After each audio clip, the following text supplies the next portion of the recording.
نؤمن به ونتوكل عليه ونعوذ بالله من شرور أنفسنا ومن سيئات أعمالنا من يهده الله فلا مضل له ومن يضلله فلا هادي له ونشهد أن لا إله إلا الله وحده لا شريك له ونشهد أن سيدنا وسندنا وحبيبنا ومولانا محمدا عبده ورسوله الذي أرسله بالحق بشيرا ونذيرا وداعيا إلى الله بإذنه وسراجا منيرا فقد قال الله تعالى في كلامه المجيد وفرقانه الحميد أعوذ بالله من الشيطان الرجيم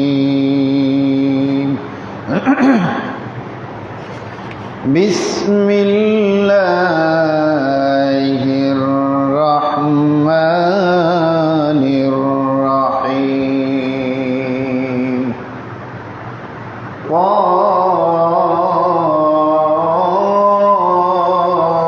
قاف والقرآن المجيد بل عجبوا أن جاءهم منذر منهم فقال الكافرون هذا شيء عظيم أإذا متنا وكنا ترابا ذلك رجع بعيد قد علمنا ما تنقص الأرض منهم وعندنا كتاب حفيظ وقال سبحانه وتعالى أعوذ بالله من الشيطان الرجيم بسم الله الرحمن الرحيم فإذا قضيت الصلاة فانتشروا في الأرض وابتغوا من فضل الله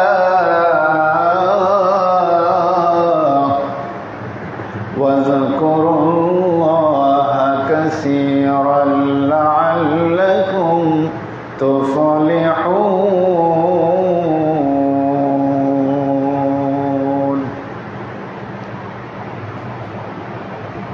وقال رسول الله صلى الله عليه وسلم عن أبي هريرة رضي الله تعالى عنه أنه قال رسول الله صلى الله عليه وسلم هم إخوانكم جعلهم الله تحت أيديكم فمن جعل الله أخاه تحت يديه فليطعمه مما يأكل ولا يلبسه مما يلبسه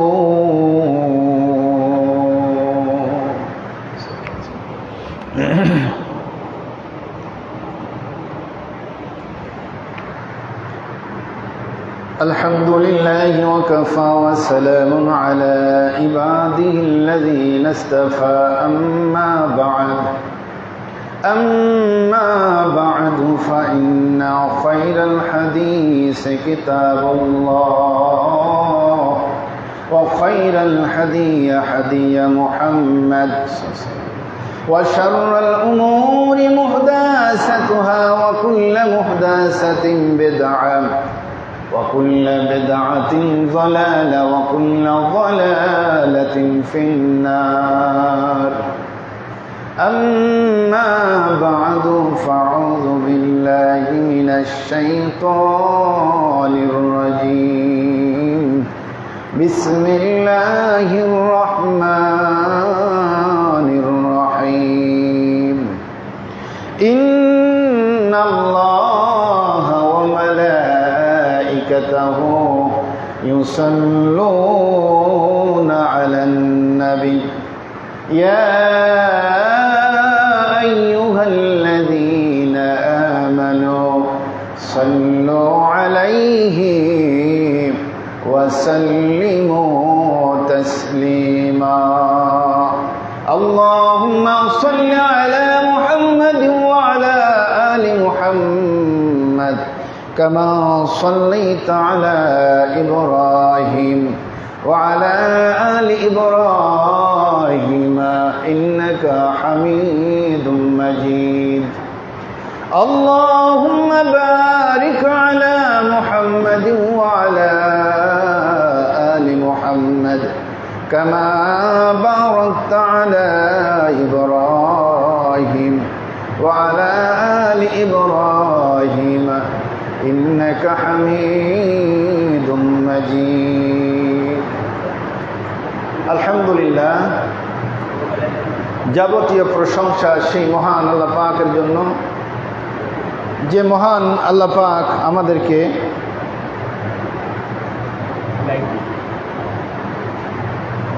আবার একটি সপ্তাহ পর অসংখ্য ব্যস্ততাকে ফেলে রেখে সুস্থ রেখে পৃথিবীর মধ্যে সৃষ্ট ঘর সৃষ্ট জায়গা যে মনিব আমাদেরকে আসা বসা ক্ষুদ্র বলা এবং শোনার তৌফিক দান করলেন সেই মনিবের দরবারে শুকরিয়া আদায় করি সকলেই করি আলহামদুলিল্লাহ অগণিত দরুদ সালাম বিশ্ব মানবতার মুক্তির দূত দুজাহানের নবী উম্মতের কান্ডারি বিশ্বনবী বিশ্বনেতা রাহমাতাল লিল আলামিন যে নবীর সুপারিশ ছাড়া কেউ জান্নাতে যেতে পারবো না সেই নবীজির প্রতি জানাই লক্ষ কোটি বিশ্ব নবীর প্রতি দরুদ সকলে পড়ি সাল্লাল্লাহু আলাইহি ওয়াসাল্লাম। সম্মানিত হাজরিন, আমি আজকের আপনাদের খেদমতে শ্রমিকের অধিকার শ্রমিকের মর্যাদার উপরে কিছু কথা বলার চেষ্টা করব। ওমা তৌফিকা ইল্লা বিল্লাহ। নামাজের দিকে লক্ষ্য রেখেই সংক্ষিপ্তভাবে কিছু কথা বলা এবং শোনার মনিব আমাদের তৌফিক দান করুক সকলেই পড়ি আল্লাহুম্মা আমিন। সম্মানিত হাজির, গতকাল আমরা মে দিবস পালন করলাম। এটা রাষ্ট্রীয়ভাবে সরকারি ছুটির দিন এবং সমস্ত কর্মচারী শ্রমিক এই দিনটাকে সকলেই পালন করে। সরকারিভাবে দিনটা ছুটির দিন হিসেবে ঘোষিত। তো এই মে দিবসটা আসলে প্রথমে শুরু হয় আপনার আমেরিকায়।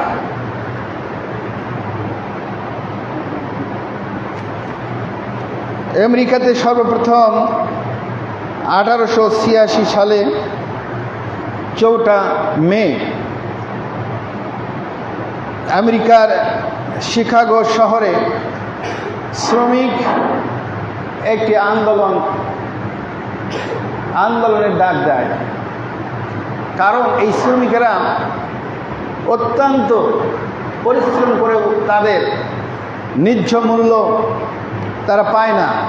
নির্যাতিত নিপীড়িত এই শ্রমিক, সেটা ওই সময় থেকে শুরু হয়েছে বর্তমান পর্যন্ত প্রতিটা জায়গায় যারা শ্রমিক, যারা একটু দুর্বল, তাদের উপর সবলেরা নির্যাতন নিষ্কাশন চালায় এবং বিশেষ করে শ্রমিকদের যে পাওনা, এই পাওনাটা সঠিক মতো কেউ পরিশোধ করে না এবং শ্রমিকদেরকে কেউ মূল্যায়ন করে না। অথচ কোরআন এবং হাদিস থেকে শ্রমিকের মর্যাদা সম্পর্কে আল্লাহ কোরআনুল কারিমে অসংখ্য জায়গায় ঘোষণা করেছেন এবং বিশ্বনবী তার মুখ নিঃসৃত বাণী থেকে অসংখ্য হাদিস বর্ণনা করেছেন এই শ্রমিকের অধিকারের জন্য। সম্মানিত হাজিরিন, তো সেই আমেরিকার শিকাগো শহরে এই শ্রমিকেরা একটা আন্দোলনের ডাক দেয়। সে আন্দোলনে পুলিশের সাথে সংঘর্ষ হয়। এক পর্যায়ে তুমুল সংঘর্ষের পরে 1879 সালে প্যারিস শহরে সেই সোশ্যালিস্ট পার্টি প্রথমে 1 মে দিবস ঘোষণা করেন। এরপর আস্তে আস্তে আস্তে আস্তে সারা বিশ্বে এটাকে সমর্থন করে এবং ক্রমান্বয়ে সারা বিশ্ব এখন মে দিবসটাকে পালন করে। তো আসলে আজকে আমাদের এই মাতৃভূমি বাংলাদেশেও শ্রমিকেরা তাদের ন্যায্য পাওনা থেকে অনেক বঞ্চিত। অথচ মহান আল্লাহ রাব্বুল আলামিন বলেন, আমাদের প্রতিটা ইবাদত কবুলের প্রথম এবং প্রধান শর্ত হচ্ছে হালাল উপায় অর্জন করা, হালাল রুজি রোজগার করা। ইবাদত কবুলের শর্ত। আল্লাহ রাব্বুল আলামিন কোরআনুল কারিমে সূরা মুমিনুনের সূরা শুআরা 215 নম্বর আয়াতে বলছেন, ওয়াকফিজ জানাহাকা লিমানিত্তাবাআকা মিনাল মুমিনিন। এখানে মহান আল্লাহ রাব্বুল আলামিন শ্রমিকদের সাথে কি ব্যবহার করতে হবে এটা শিখিয়ে দিয়েছেন। আল্লাহ পাক বলছেন, ইমানদার লোকদের মধ্যে যারা তোমাদের অধীনস্থ তাদের সাথে নম্র ব্যবহার করো, তাদের সাথে ভালো ব্যবহার করো। আল্লাহ রাব্বুল আলামিন বললেন যে ইমানদারদের মধ্যে বা ইমানদারদের অধীনে যারা কর্মচারী বা যারা দিনমজুর বা যারা চাকর, এদের সাথে তোমরা নম্র ব্যবহার করো, এদের সাথে ভালো ব্যবহার করো, এদেরকে ক্ষমা করো। বিশ্বনবী এক হাদিসে বলেছেন, আল্লাহ রসুলের এক সাহাবী বিশ্বনবীকে বললেন, ইয়া রাসূলুল্লাহ, ইয়া হাবিবাল্লাহ, এই অধীনস্থ যারা কর্মচারী, যারা চাকর, যারা দিনমজুর, তারা যদি অন্যায় করে তাদেরকে দিনে কয়বার মাফ করব? এই সাহাবীর প্রশ্নের জবাব দিলেন না আল্লাহ রাসূল, শুধু শুনলেন। কিছুক্ষণ পরে আবার সাহাবী বলতেছেন, ইয়া রাসূলুল্লাহ, ইয়া হাবিবাল্লাহ, শ্রমিককে দৈনন্দিন কয়বার ক্ষমা করব? আল্লাহ রাসূল কোনো কথা বললেন না। বিশ্বনবীর সাহাবী একবার, দুবার, তিনবার বলার পর বিশ্বনবী কথা বললেন না। এরপরে ওই সাহাবী চতুর্থবার যখন বললেন, ইয়া রাসূলুল্লাহ, ইয়া হাবিবাল্লাহ, যদি শ্রমিক বা কর্মচারী বা চাকর এরা যদি অপরাধ করে তাহলে দৈনন্দিন কয়বার ক্ষমা করব? বিশ্বনবী বললেন, আমার সাহাবীরা শোনো, কোনো কর্মচারী বা কোনো অধীনস্থ শ্রমিক যদি দৈনন্দিন 70 বার করেও অপরাধ করে তাকে ক্ষমা করে দাও। বলেন সুবহানাল্লাহ। বিশ্বনবী বললেন, একবার নয়, দুইবার নয়, যদি কোনো কর্মচারী দিনে 70 বার করে অপরাধ করে তাকে 70 বারও মাফ করে দাও, ক্ষমা করে দাও। বলেন সুবহানাল্লাহ। অথচ আজকে অনেক পরিবারে, ভিআইপি পরিবার, যাদের বাড়িতে কাজের লোক থাকে, কাজের বুয়া থাকে, তাদের সাথে নির্যাতনের স্টিমার উলার চয় কাজের মহিলাদের সঙ্গে। এমনকি অনেক পরিবার থেকে জানা গেছে তাদেরকে হত্যা করে ডাস মেরে অথবা সেফটি ট্যাঙ্কের ভিতরে রেখে দেয়। আমাদের দেশে এরকম অনেক লোক আছে। আল্লাহ রাসূলের শিক্ষা আর বর্তমান আমাদের শিক্ষা, এই কর্মচারীদের সাথে কি ব্যবহার করতে হবে এটা আমরা আসলে জানি না। আল্লাহ রাসূল বলেন, আল্লাহ রাসূলের এই সাহাবী বিশ্ব নবীকে বলতেছেন, ইয়া রাসূলুল্লাহ, ইয়া হাবিবাল্লাহ, আমি একদিন হযরতে আবু যার গিফারীর বাড়ির পাশে দিয়ে যাইতেছি। আমি দেখতে পেলাম হযরতে আবু যার গিফারীর পরনে যে জামা, তার বাড়িতে যে গোলাম, যে দাসটা ছিল, ওই দাসের শরীরে একই জামা পরা, কিন্তু দুজনের জামাটা একটু শর্ট শর্ট। হযরতে আবু যার গিফারীর যে জামা পরা, একই কালার, একই ডিজাইনে, তার গোলামের শরীরে একই জামা পরা, কিন্তু দুজনের জামাটাই হচ্ছে ছোট, একটু শর্ট। সেই সাহাবী বলতেছে আবু যার গিফারীকে, ও আবু যার গিফারী, ওই জামাটা আপনার গোলামকে না দিয়ে ওই জামা সহ আপনি যদি দুইটা একত্রিত করে নিজের জন্য একটি জামা বানাইতেন, তাহলে অনেক সুন্দর হইতো, অনেক ভালো হইতো, ভালো লাগতো। এই প্রশ্ন যখন হযরতে আবু যার গিফারীকে করলেন, হযরতে আবু যার গিফারী বলল, ও আল্লাহর রাসূলের সাহাবী, শোনো, আমি কোনো একদিন আমার গোলামের সঙ্গে, আমার দাসের সঙ্গে একটুখানি কথার কাটাকাটি করতেছিলাম। এক পর্যায়ে আমি রেগে যেয়ে তাকে তার মার নাম ধরে আমি তাকে গালি দিয়েছি, বকা দিয়েছি। আমার গোলামটা বিশ্বনবীর দরবারে গিয়েছিলাম।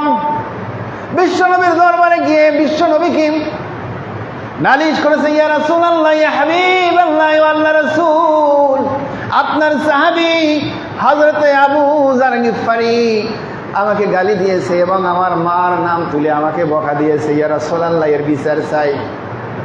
বিশ্বনবী জনাবে মুহাম্মদ রাসূলুল্লাহ সাল্লাল্লাহু আলাইহি ওয়াসাল্লাম তিনি হযরতে আবু যার গিফারীকে ডাকলেন, ও আবু যার গিফারী, তুমি তোমার দাসীর সঙ্গে এমন আচরণ করেছো, যেই অভিযোগটা দিয়েছে তোমার দাসী, এটা সঠিক না মিথ্যা? আবু যার গিফারী বলতেছেন, ইয়া রাসূলুল্লাহ, ইয়া হাবিবাল্লাহ, আমার দাসীর সঙ্গে আমি এক সময় কথার কাটাকাটি করতে গিয়ে তাকে গালি দিয়েছি, বকা দিয়েছি। এমনকি তার মানুষ যখন বকা দেয়, গালি দেয়, বাবা এবং মায়ের নাম তুলে তো বকা দেয়, আমিও তাই করেছি ইয়া রাসূলুল্লাহ। বিশ্ব নবী বললেন, আবু যার গিফারী রে, তোমার মধ্যে এখনো জাহিলিয়াতি আছে, তুমি এখনো জাহিলিয়াতি ছেড়ে দিতে পারো নাই। কারণ আল্লাহ রাব্বুল আলামিন তিনি বলেছেন, প্রত্যেকটা দাসী হচ্ছে তোমাদের ভাই, প্রত্যেকটা কর্মচারী, অধীনস্থ যারা, তারা হচ্ছে তোমাদের ভাই। অতএব তোমাদের ভাইয়ের সঙ্গে ভালো আচরণ করবে।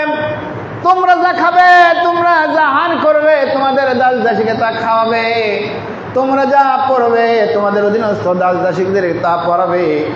এবং তোমরা দাসীদের উপরে এমন কোনো কাজ চাপাইয়া দিও না যেই কাজটা তাদের জন্য করা কঠিন হয়ে যায়। তোমরা দাসীর সঙ্গে এমন কোনো ব্যবহার করো না তারা মনে কষ্ট পায়। তাদের উপরে এমন কঠিন, এমন জটিল কাজ চাপিয়ে দিও না যেই কাজটা তারা করতে বড় কষ্ট হয়। এমন কোনো কাজ তাদের উপরে চেপে দিও না। তাদের উপরে সাধ্য মতো কোনো কাজ তাদের উপরে চেপিয়ে দাও।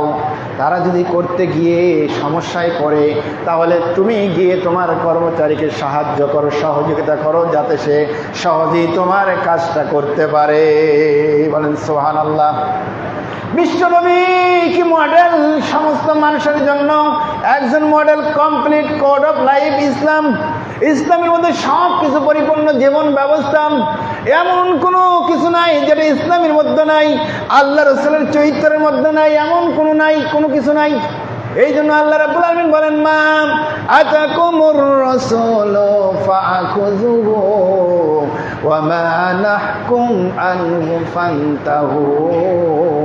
বিশ্ব নবী তোমাদের জন্য যা নিয়ে এসেছেন তোমরা সেটা গ্রহণ করো, আর বিশ্বনবী যা নিষেধ করেছেন সেটাকে তোমরা প্রত্যাখ্যান করো, সেটা তোমরা ছেড়ে দাও। আল্লাহ রসুলের দিক নির্দেশনার মধ্যেই উত্তম আদর্শ আছে। আল্লাহ রসুলকে অনুকরণের মধ্যেই তোমাদের জীবনের কামিয়াবি আছে। বলেন সুবহানাল্লাহ। এই শ্রমিকের মর্যাদা সম্পর্কে বিশ্বনবী কতই না কথা বলে গেছেন যে এই কর্মচারীদেরকে তোমরা কখনো ধমক দিও না, তাদের উপরে কোনো বড় ধরনের কোনো চাপ তাদেরকে দিও না। বরঞ্চ তারা যদি ভুল করে, কোনো কারণবশত তারা যদি ভুল করে, তাদেরকে ক্ষমা করো। এমনকি একবার নয়, দুইবার নয়, তারা যদি দৈনন্দিন ৭০ বার করেও ভুল করে, তাকে তোমরা ক্ষমা করে দাও, মাফ করে দাও। এটা বিশ্ব নবীর শিক্ষা। শুধু তাই নয়, হালাল উপায়ে রোজগার করা। বিশ্ব নবী সাহাবীদেরকে বলেছেন যে পৃথিবীতে এমন কোন নবী রাসূল আসে নাই তারা কাজ করে খান নাই। পৃথিবীতে সমস্ত নবী রাসূল তারা মেষ চড়াইছেন। সাহাবারা জিজ্ঞাসা করলেন, ইয়া রাসূলুল্লাহ, ইয়া হাবিবাল্লাহ, আপনিও কি মেষ চড়াইছেন? বিশ্ব নবী বললেন, হ্যাঁ, আমিও মেষ চড়াইছি। এমনকি হযরতে দাউদ নবী তিনিও নিজ হাতে কর্ম করেছেন এবং নিজে কামাই কইরা নিজে কাজ করে তিনি খেয়েছেন। বলেন সুবহানাল্লাহ। হযরতে মুসা আলাইহিস সালাম তিনিও 10 বছর যাবত মেষ চড়াইছেন। এরকম করে পৃথিবীতে এমন কোন নবী রাসূল নাই যে তারা কর্ম করে খান নাই, কাজ করে খান নাই। আল্লাহ রাব্বুল আলামিন বলেন সবচেয়ে উত্তম ইবাদত হালাল উপায়ে অর্জন করা। বলেন সুবহানাল্লাহ। শুধু তাই নয়, বিশ্বনবী বলেছেন, আল কাসিবু হাবিবুল্লাহ, যারা কর্ম করে খায়, যারা কাজ করে খায়, তারা হচ্ছে পৃথিবীর মধ্যে আল্লাহ পাকের সবচেয়ে তারা কাছের, তারা আল্লাহ পাকের বন্ধু। বলেন সুবহানাল্লাহ। আল্লাহ কিন্তু নামাজিকে বলেন নাই, আল্লাহ কিন্তু যারা যাকাত দেয় তাদেরকে বলেন নাই, যারা জিহাদ করে তাদেরকে বলেন নাই। আল্লাহ রাব্বুল আলামিন বলছেন যারা কাজ করে খায়, যারা কর্ম করে খায়, তারাই হচ্ছে আমি আল্লাহ, তারা আমার বন্ধু। বলেন সুবহানাল্লাহ। শুধু তাই নয়, বিশ্বনবীর কাছে এক সাহাবী আসলেন। সেই সাহাবীটা অত্যন্ত সবল, স্বাস্থ্য এবং লম্বা চড়া দেহ সম্পন্ন। অন্যান্য সাহাবারা বললেন, ইয়া রাসূলুল্লাহ, ইয়া হাবিবাল্লাহ, যেই সাহাবীরা এসেছে, যেই সাহাবীকে আমরা দেখতেছি, এই সাহাবী যদি জিহাদ করত, আল্লাহর পথে আল্লাহর রাস্তায় যদি থাকতো, তাহলে আমাদের জন্য অনেক সহজ হয়ে যাইতো। এই সাহাবী এত সুন্দর চেহারা, এত সবল, এত শক্তিশালী, এই সাহাবী যদি জিহাদ করত, তাহলে আমাদের জন্য ইসলাম প্রচার করাটা খুব সহজ হয়ে যাইতো। ইয়া রাসূলুল্লাহ। বিশ্বনবী শুনে বললেন, ও আমার সাহাবীরা, তোমরা শোনো, এই সাহাবী যদি তার ছোট কাচ্চা সন্তানের জন্য সে যদি উপার্জনের জন্য বের হয়ে যায়, কাজের জন্য যদি সে বের হয়ে যায়, তাহলে সে আল্লাহ রাস্তায় জিহাদের মতো, যে সে আল্লাহ রাস্তায় জিহাদের শামিল আছে। বলেন সুবহানাল্লাহ। শুধু তাই নয়, ওই সাহাবী যদি বা কোনো মানুষ যদি বৃদ্ধ মাতা পিতার খাবারের জন্য, রোজগারের জন্য কর্মে ব্যস্ত থাকে, খাবারের জন্য কাজ করে, চাকরি করে, খাবারের জন্য, উপার্জনের জন্য সে বাইর হয়ে যায়, যতক্ষণ পর্যন্ত ওই মা বাবার খাবারের জন্য বের হয়ে যাবে, রোজগারের জন্য, এতক্ষণ পর্যন্ত যে ব্যক্তি জিহাদে থাকে, ঠিক ওই একই পরিমাণ সওয়াব আল্লাহ রাব্বুল আলামিন নামায়ে আমলে দান করবে। বলেন সুবহানাল্লাহ। শুধু তাই নয়, বিশ্বনবী আরো বলেন, যারা অধীনস্থ থেকে নিজেকে মুক্ত করার জন্য, গোলামি থেকে মুক্ত করার জন্য যারা উপার্জন করে, যারা কাজ করে, আল্লাহ রাব্বুল আলামিন তাদেরকে জিহাদের মতো সওয়াব দান করে। বলেন সুবহানাল্লাহ। শুধু তাই নয়, বিশ্বনবী বলেন, যারা সৎ উপায়ে ব্যবসা করেন, এই সৎ উপায়ে যারা ব্যবসা করে, এই ব্যবসায়ী নবী রাসূলগণ এবং সিদ্দিকিন, যারা সত্যবাদী, অর্থাৎ যারা হালাল উপায়ে ব্যবসা করে, এরা নবী রাসূলগণ এবং সিদ্দিকিন যারা সত্যবাদী, এই সমস্ত এই 3 প্রকারের লোক, এই 3 শ্রেণীর লোক, আল্লাহর শহীদ যারা দ্বীনের পথে যারা যুদ্ধ করে জীবনটা উৎসর্গ করে দিয়েছে, যারা শহীদ হয়েছে, এই শহীদের সাথে এরা গণ্য হবে। বলেন সুবহানাল্লাহ। অর্থাৎ যারা সৎ এবং ন্যায়নিষ্ঠভাবে ব্যবসা করে, আল্লাহ রাব্বুল আলামিন বলছেন যে সুদকে হারাম করে দিয়েছেন আর ব্যবসাকে তিনি জায়েজ করে দিয়েছেন, অর্থাৎ সুদ হারাম আর ব্যবসাকে আল্লাহ হালাল করে দিয়েছেন। এই ব্যবসা যারা নিষ্ঠাভাবে সত্যতার সাথে এই ব্যবসা যারা করবে তারা নবীগণ, সিদ্দিকিনগণ এবং শহীদ যারা, এরা একই সাথে একই কাতারে থাকবে। বলেন সুবহানাল্লাহ। তাহলে এদের মর্যাদা কত বেশি। শুধু তাই নয়, আমার আল্লাহ তাআলা বলেন, ইয়া আইয়ুহাল্লাযীনা আমানু ফাইজা কুজিয়াতিস সালাতু ফান্তাশিরু ফিল আরদি ওয়াবতাগু মিন ফাদলিল্লাহ। আল্লাহ রাব্বুল আলামিন বলেন, ঈমানদারেরা, যখন নামাজ সমাপ্ত হয়ে যায়, ইয়া আইয়ুহাল্লাযীনা আমানু ইযা নুদিয়া লিস-সালাম, হে ঈমানদারেরা, যখন তোমাদেরকে নামাজের জন্য আহ্বান করা হয়, ইযা নুদিয়া লিস-সালাহ, যখন নামাজের জন্য আহ্বান করা হয়, নামাজের জন্য যখন আযান দেওয়া হয়, মিয়াউমিল জুমআতে, জুমার দিনে যখন নামাজের জন্য তোমাদেরকে আহ্বান করা হয়, অর্থাৎ সমস্ত নামাজের জন্য যখন আহ্বান করা হয়, তোমাদের সমস্ত বেচা কেনা কাজ কাম সব কিছু ফেলে তোমরা নামাজের জন্য এসো, মসজিদে এসো। বলেন সুবহানাল্লাহ। ফাইযা কুজিয়াতিস সালাতু ফান্তাশিরু ফিল আরদ, যখন নামাজ সমাপ্ত হয়ে যায়, নামাজ যখন শেষ হয়ে যায়, ফান্তাশিরু ফিল আরদ, তখন তোমরা মসজিদে আর থাকো না, তখন তোমরা জমিনে ছড়িয়ে পড়ো। ফান্তাশিরু ফিল আরদি ওয়াবতাগু মিন ফাদলিল্লাহ, আল্লাহর অনুগ্রহ তালাশ করার জন্য, রিজিক তালাশ করার জন্য তোমরা জমিনে ছড়িয়ে পড়ো। নামাজ যখন সমাপ্ত হয়ে যায়, তখন তোমরা মসজিদ আর বসে থেকো না। বিশেষ করে জহরের সময়, আসরের সময়, ফরজ নামাজের পর, সুন্নতের পর নফল নামাজের চাইতে ওই কৃষি কাজ করা, জমিনে কাজ করা অনেক বেশি সওয়াব। বলেন সুবহানাল্লাহ। শুধু তাই নয়, যারা ব্যবসা করে, যারা কাজ করে, যারা দিনমজুর, যারা চাকরি করে, তাদের জন্য বিশেষ করে ফরজ নামাজ হওয়ার পরে ওই সুন্নতটা আদায় করে তাদের জন্য কোনো নফল নামাজ নাই। তারা ওই চাকরিতে যাবে, ওই ব্যবসা করবে, তারা যে কর্মচারী যেখানে কাজ করে সেখানে কাজ করবে, এই নফল নামাজ পড়ে যে সওয়াব, তার চাইতে বেশি সওয়াব আল্লাহ পাক তাদের নামায় আমলে দেবে। বলেন সুবহানাল্লাহ। এই জন্য বলা হচ্ছে, যখন নামাজ সমাপ্ত হয়ে যায়, তখন তোমরা মসজিদে আর বসে থেকো না, মসজিদে আর কোনো বসে থাকার সুযোগ নাই, তোমরা জমিনে ছড়িয়ে পড়ো। জমিনে ছড়িয়ে পড়ে তোমরা তোমাদের রিজিক অনুসন্ধান করো, তালাশ করো। মিন ফাযলিল্লাহ, তোমরা আল্লাহর অনুগ্রহ তালাশ করো জমিনে, অর্থাৎ কাজ করো। এই কাজ করতে গিয়ে, এই জমিনকে অনুসন্ধান করতে গিয়ে যারা অমুসলিম, তারা অনেক কিছু জমিনের ভিতর থেকে তালাশ করেছে। আপনি লোহার খনি, সোনার খনি, গ্যাসের খনি, স্বর্ণের খনি, তেলের খনি, আরও অনেক কিছু খনি তারা এই জমিন থেকে উত্তোলন করেছে। আর আমরা কৃষিকাজ করি, কৃষিকাজ করার কথাও আল্লাহ তাআলা বলেছেন। এই যে আল্লাহর যে রিজিক জমিনে দিয়েছেন, এগুলো অনুসন্ধানের জন্য আল্লাহ তাআলা আমাদেরকে নির্দেশ দিয়েছেন। তার মানে হলো এই জমিনে কাজ করা, এটা অত্যন্ত গুরুত্বপূর্ণ একটা ইবাদত। সবচেয়ে সব ইবাদতের মূল শর্ত হচ্ছে হালাল উপায়ে আপনার হালাল রুজি রোজগার করে, হালাল রিজিক খেয়ে আল্লাহ পাকের ইবাদত করা। আল্লাহ তাআলা এটাকে গ্রহণ করে, এটাকে কবুল করে। যদি আপনার আমার ভেতরে হারাম কোনো অর্থ থাকে, সেই অর্থ খেয়ে, সেই অর্থ দিয়ে কাপড় কিনে, সেই অর্থ দিয়ে টাকা খরচ করে কোনো ইবাদত আল্লাহ গ্রহণ করবে না। হজ করতে গেলে হজের যে টাকা, এই টাকাটা আপনাকে সহি থাকতে হবে, হালাল থাকতে হবে, এরপরেই আপনার হজ কবুল হবে। নামাজ পড়তে এসেছি, নামাজের ভিতরে এবং বাইরে 13টি ফরজ আছে।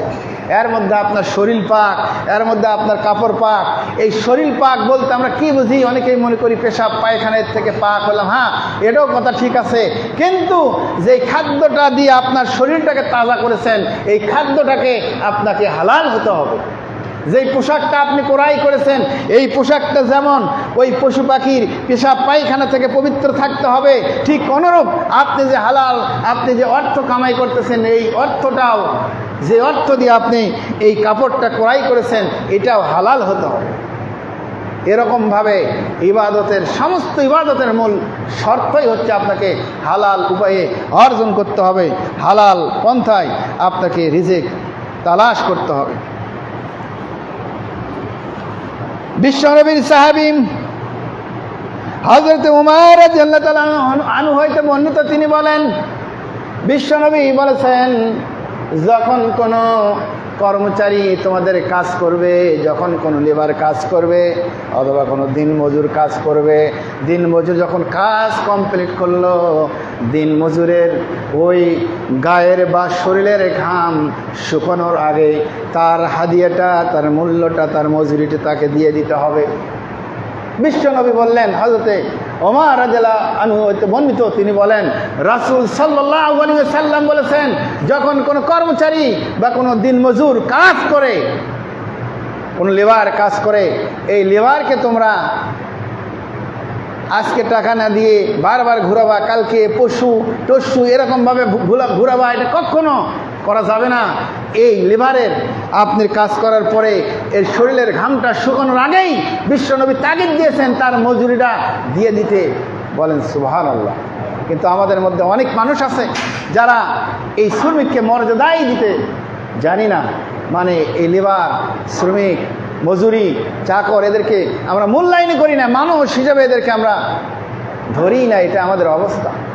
কিন্তু আল্লাহ রাসূল বারবার অনেক হাদিসে বলেছেন যে তোমাদের অধীনস্থ যারা গোলাম, তোমাদের যারা কর্মচারী, এটা তোমাদের ভাই। আল্লাহ তাআলা পরীক্ষা করতেছেন তুমি তোমার ভাইয়ের সঙ্গে কি ব্যবহার করো। আল্লাহ রাসূল বলছেন অনেকগুলো হাদিসে যে তুমি যা খাবে তোমার গোলামকে, তোমার কর্মচারীকে, তোমার এই শ্রমিককে তাই খাওয়াবে, তুমি যা পড়বে তোমার কর্মচারীকে তুমি তাই পড়াবে। অথচ আজকে আমাদের ভিতরে দেখা যায় আমাদের সমাজে অনেক কামলা আছে, অনেক দিনমজুর আছে যে আমরা কাজ করার জন্য তাদেরকে নিই, নেওয়ার পরে আমাদের বাড়িতে রান্না দুই রকম হয়। এক প্রকার রান্না হয় ভিআইপি নিজে খাওয়ার জন্য, চিকন চাল এবং ভালোভাবে রান্না হয়, আপনার মাছ গোস ভালো খাবার দিয়ে রান্না হয়। আর ওই কর্মচারীর জন্য মোটা চালের ভাত আর কোনো মতে কোনো কিছু দিয়ে হলেই হলো। এটা আমাদের মধ্যে অনেক সময় বৈষম্য হয়ে যায়। এটা খবরদার, আপনার পায়ে হাত রেখে বলি, যদি এরকম কাজ আপনি করেন আপনার কপাল পুড়ে যাবে, আপনি ধ্বংস হয়ে যাবেন। কোনো সময় যেন কোনো মানুষকে যখন আপনি এই কাজের জন্য নেবেন, তার জন্য আপনার জন্য আলাদা কোনো বৈষম্যভাবে কোনো রান্না যেন আপনার বাড়িতে না হয়, আপনি ধ্বংস হয়ে যাবেন।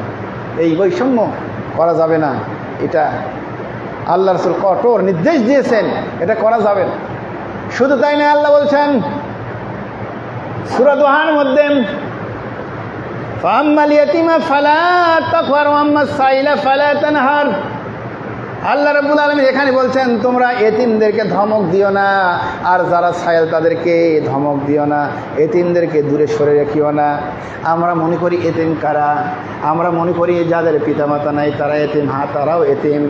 কিন্তু এতিমের ব্যাখ্যা এসেছে, আপনি যেখানে কাজ করেন আপনার মনিবের কাছে, আপনার অফিসারের কাছে আপনি একটা এতিম, কর্মচারী ওই মনিবের কাছে এতিম। যেই ব্যক্তি যেখানে লাঞ্ছিত, অপমানিত, লাঞ্ছিত এবং নির্যাতিত, নিষ্পেষিত, সেখানে সে এতিম। এই কর্মচারী যারা অধীনস্থ তাদেরকে ধমক দেওয়া যাবে না, তাদের উপরে চড়াও হওয়া যাবে না, তাদের উপরে নির্যাতন করা যাবে না। এদের সাথে ভালো ব্যবহার করতে হবে, এদের সঙ্গে বারবার ক্ষমা করে দিতে হবে। ভুল থাকতেই পারে, কর্মচারী বা এই চাকর, যেটাই বলি আমরা চাকর বলতে একটা গালি হয়ে যায়। যারা বৎসর কামলা দেয়, কামলা মানে যারা লেবার, যারা শ্রমিক, এদেরকে আমরা নানানভাবে গালিগালাজ করি, মানে চাকর বলে অনেককে আমরা গালিগালাজ করি। এগুলো বলা যাবে না। এদেরকে সবসময় সৎ ব্যবহার করতে হবে, এদেরকে ক্ষমার দৃষ্টিতে দেখতে হবে। বারবারও যদি এরা অপরাধ করে এদেরকে ক্ষমা করতে হবে। এটাই বিশ্বনবী আমাদের জন্য শিখিয়েছেন। শুধু তাই নয়, আল্লাহ রাব্বুল আলামিন সূরা আন-নাহল ৭১ নম্বর আয়াতে বলছেন, আল্লাহু ফাজ্জালা বা'দুকুম আলা বা'দিন ফি রিজকিন ফামাল্লাযীনা ফুজ্জিলু বিরাদ্দিল রিজকিহিম। আয়াতুল আখির। আল্লাহ রাব্বুল আলামিন ছোট বড় এরকম করে দুনিয়াতে মানুষকে সৃষ্টি করেছেন পরীক্ষা করার জন্য। আল্লাহ রাব্বুল আলামিন এখানে বলছেন, আল্লাহ তাআলা তোমাদের মধ্যে কিছু লোককে অপর কিছু লোকের ওপর রিজকের ব্যাপারে অধিক মর্যাদা দান করেছেন। অর্থাৎ গরিব ধনী বড়লোক ছোটলোক এটা আল্লাহর পক্ষ থেকে আল্লাহ তাআলা দিয়ে থাকেন। যাকে ইচ্ছা তাকে রিজেক দিয়ে থাকেন, যাকে ইচ্ছা আল্লাহ তার কাছ থেকে রিজেক কিনিয়ে নেন। কারণ আল্লাহ পরীক্ষা করেন যাদেরকে আল্লাহ রিজেক দিয়েছেন, সম্পদ দিয়েছেন, রিজেক দিয়ে পরীক্ষা করেন। আবার যাদেরকে আল্লাহ তাআলা গরিব বানাইছেন, রিজেক দেন না, রিজেক কেড়ে নিয়েছেন, তাদেরকে আল্লাহ গরিব করেও পরীক্ষা করেন যে দেখি কে আমার দিকে আসে, কে আমার ইবাদত করে, আর কে মুখ ফেরায়া নেয়। কালকে কিয়ামতের মাঠে কিছু মানুষ আল্লাহকে জিজ্ঞাসা করবেন। আল্লাহ যখন কিছু গরিব মানুষকে বলবেন তুমি কেন ইবাদত করো নাই, তখন গরিব মানুষ বলবে আল্লাহ তুমি আমাকে দুনিয়াতে তেমন সম্পদ দাও নাই, গরিব বানাইছ, এই জন্য আমি তোমার ইবাদত করতে পারি নাই। আল্লাহ রাব্বুল আলামিন বলবে তাহলে এই পৃথিবীতে অসংখ্য লোক ছিল যারা গরিব ছিল, অনেক নবী রাসূল গরিব ছিল। যেমন বিশ্বনবী, তার ঘরে তেমন কোনো খাবার ছিল না। আম্মাজান ফাতেমা, তার ঘরে তেমন খাবার ছিল না। এমনকি 3 দিন পর্যন্ত আম্মাজান ফাতেমার বাড়িতে চুলা জ্বালানোর মতো খাবার ছিল না। এই গরিব মানুষদেরকে আল্লাহ তাআলা এইভাবে বলবেন যে ওদের চাইতো কি তুমি গরিব ছিলা? তারা যদি এত গরিব হয় তারা আমার ইবাদত বন্দি করতে পারে, তুমি কেন করো নাই? কিছু অসুস্থ মানুষ তারা বলবে আল্লাহ আমরা তো দুনিয়াতে অসুস্থ ছিলাম, এই জন্য আমরা তোমার ইবাদত করতে পারি নাই। আল্লাহ রাব্বুল আলামিন তখন বলবে তুমি কি হযরত আইয়ুব আলাইহিস সালামের চেয়ে বেশি অসুস্থ দুনিয়াতে ছিলে? আইয়ুব আলাইহিস সালাম তিনি দীর্ঘদিন ধরে আল্লাহ তাআলা তাকে এত অসুস্থতা দিয়েছিল যে তার শরীরের মাংসটা পচে পচে পোকাগুলো তার শরীর থেকে খেয়ে খেয়ে শেষ করে দিয়েছিল। সারা শরীরটা তার শরীরে পোকা, শরীর থেকে পোকাগুলো এই গোস্তগুলো খায়। এমনকি জিহ্বার দিকে আসতেছে আইয়ুব আলাইহিস সালাম শুধু আল্লাহর কাছে দোয়া করেছিল, আল্লাহ পুরো শরীরটা খাচ্ছে আমার সমস্যা নাই, কিন্তু তুমি আমার জিহ্বাতে পোকা দিও না, কারণ এই জিহ্বা দিয়ে আমি তোমার শুকরিয়া আদায় করব, তোমার প্রশংসা আদায় করব। আল্লাহ দয়া করে আমার জিহ্বাতে পোকাটা তুমি দিও না। বলেন সুবহানাল্লাহ।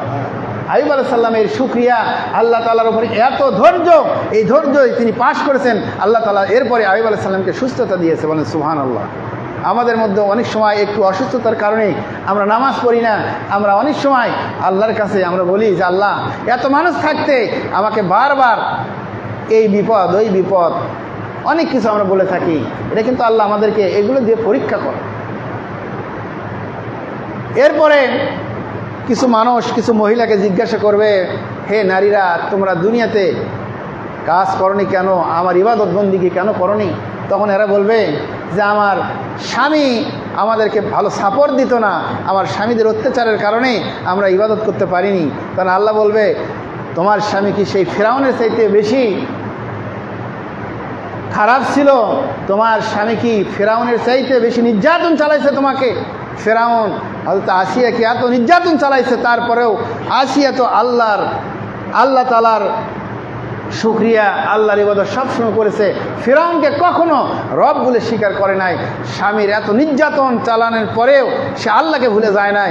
এমনকি ফিরআউন শেষ পর্যন্ত তাকে উত্তপ্ত তেলের মধ্যে তাকে ফেলে দিয়ে মেরে ফেলে দিয়েছে। তাও আম্মাজান আসিয়া তিনি এক মুহূর্তের জন্য আল্লাহকে ভুলে যায় না। এরকমভাবে কিয়ামতের মাঠে আল্লাহ তাআলা আমাদেরকে প্রশ্ন করবেন। আমরা কোনো দিক দিয়ে আমরা পার পাবো না আল্লাহ পাকের কাছ থেকে। আমরা কখনো কোনো একটা ওসিলা দিয়ে যে আমরা পার পাবো, এটা হতেই পারে না। আল্লাহ তাআলা আমাদেরকে এত নিয়ামত দিয়েছেন, এত নাজ নিয়ামত দিয়েছেন, এইগুলো আল্লাহর শুকরিয়া আদায় করতে হবে, কোনো কাজ করতে হবে। তো আজকের মেন আলোচনার বিষয় হচ্ছে শ্রমিকের অধিকার, শ্রমিকের মর্যাদা। আল্লাহ রাব্বুল আলামিন কোরআনুল কারীমে অসংখ্য আয়াতে শ্রমিক সম্পর্কে বলেছেন এবং বিশ্বনবী অসংখ্য হাদিসে শ্রমিকের মর্যাদা সম্পর্কে বলেছেন।